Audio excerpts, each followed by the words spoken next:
अल्हम्दुलिल्लाह रब्बिल आलमीन। एक अरसे के बाद आज मालेगांव आना हुआ।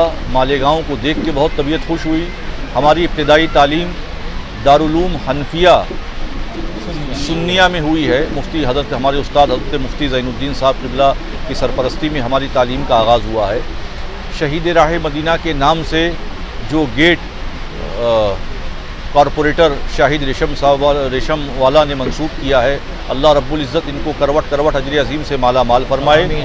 शहीद राह मदीना की ज़िंदगी का जो मकसद था वो नौजवानों में तालीमी बेदारी पैदा करना था, और वो लोग जो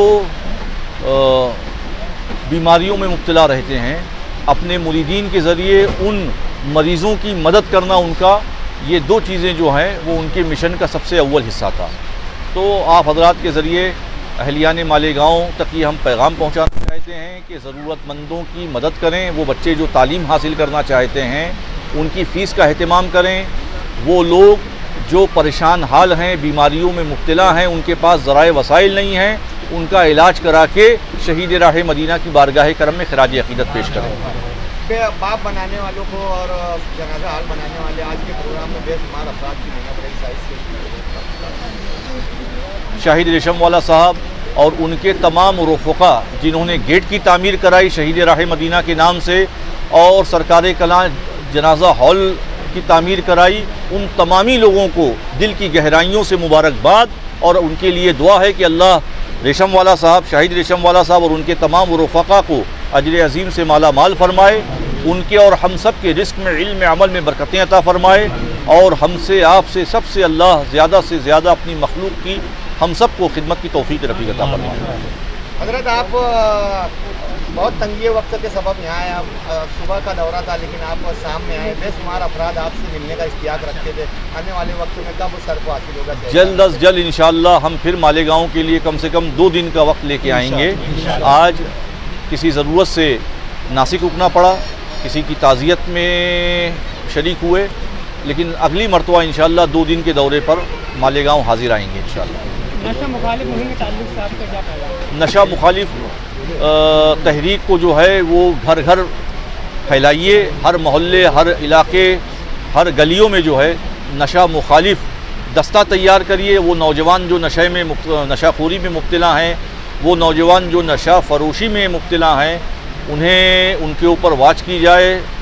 जो नशे का कारोबार करते हैं उन्हें जेल की सलाखों के पीछे पहुंचाया जाए।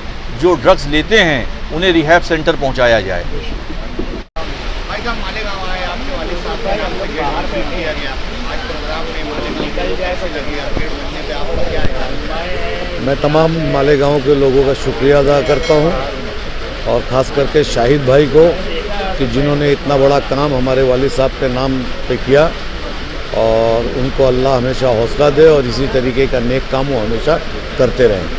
बेहतरीन जलसा प्रोग्राम था। ख़ास करके जो सैयद साहब ने जो तकरीर में कब्रस्तान के इशू पे जो बात किया वो बिल्कुल ज़रूरी है, क्योंकि मैंने 2 चीज़ देखा मालेगांव में जुमे के बाद जिस तरीके से लोग अपने बुज़ुर्गों की मज़ारों पे जाते हैं और बच्चे जिस तरीके से वो करते, ये बेहतरीन कल्चर है। लेकिन इतनी अच्छी चीज़ देखने के बाद जब ये चीज़ें मालूम होती है कि हमारे कब्रस्तान में हमारे बुज़ुर्ग के ऊपर, हमारे मरहूमीन के कब्र के इर्द गिर्द चरस और गांजा पिया जाता है, या इंजेक्शन और दवाई लगाई जाती है, या वहाँ से गंदी बातें की जाती है, तो ये शर्म की बात है। और जराइम जो है अकेले ट्रस्टियान उसको नहीं पूरा कर सकते। जब पूरी मिल्लत उस चीज़ के लिए खड़े होगी, चाहे फिर हाथ में पत्थर लेके और चाहे सख्ती से, तो ये जुराइम कम होगा। क्योंकि अक्सर देखा जा रहा है कि ख़ास करके हमारी दरगाहें और हमारे कब्रस्तान ये सबसे सॉफ्ट कॉर्नर रहते क्रिमिनल्स, ड्रग्स डीलर्स के, ड्रग्स पीने वालों के, जो भी मतलब चरस गांजा।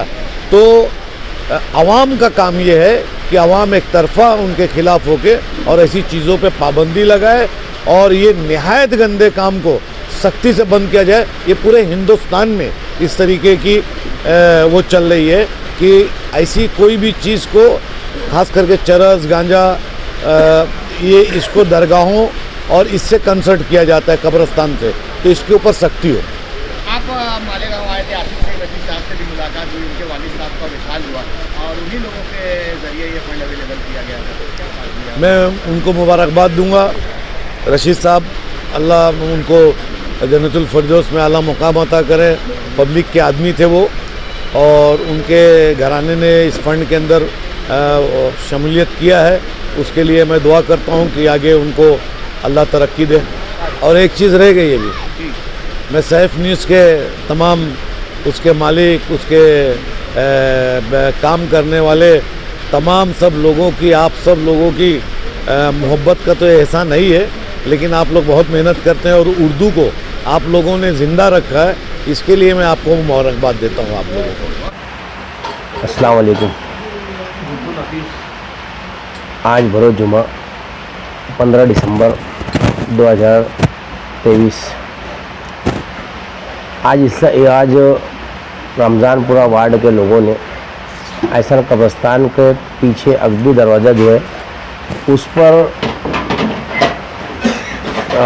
मुसन्ना गेट और सरकारी कला जनाजा हॉल का इफ्तिताह हुआ। साथ ही साथ इस्लाही जलसा मासरे का नज़्म रखा गया था, जिसे मालेगांव शहर की आवाम ने बहुत कामयाब किया। मैं मालेगांव शहर की आवाम का शुक्र अदा करता हूँ कि उन लोगों ने मेरे प्रोग्राम में आए, और जो तंजीम अहले सुन्नत वल जमात की जो तंजीमें थी, जो सियासी लोग थे जो आए, और बिलखुसूस शेख आसिफ साहब जो प्रोग्राम में आकर बैठे, उनके वालिद मोहतरम शेख रशीद साहब ने तायरा मैडम खुसूसी इख्तियारात से फ़ंड देकर इस काम को अंजाम दिया। आसिफ साहब ने खुद 20 लाख रुपया सरकार कला जनाजा हॉल का दिया। मैं उनका भी शुक्र अदा करता हूँ और आने वाले तमाम मेहमानों का शुक्र अदा करता हूँ, बिलखुसूस सैयद आमिर कादरी साहब, सैयद आल रसूल मोइन मियाँ साहब, उनके भाई बड़े भाई सैयद अली भाई साहब का मैं शुक्र अदा करता हूँ।